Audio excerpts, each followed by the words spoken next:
Ito ang aking pangako, pag-ibig na di maglalaho. To be patient, to be kind and to be true, to love and to be loved by you.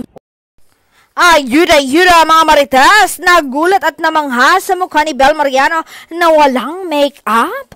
Ayon sa chika, nakita raw kasi nila ang aktres this week na nag-grocery at talagang wala siyang make-up. Lip gloss lang daw ang nilagay sa lips niya at talagang kahanga-hanga daw ang ganda ng aktres. Makikita mo raw ang Spanish side niya.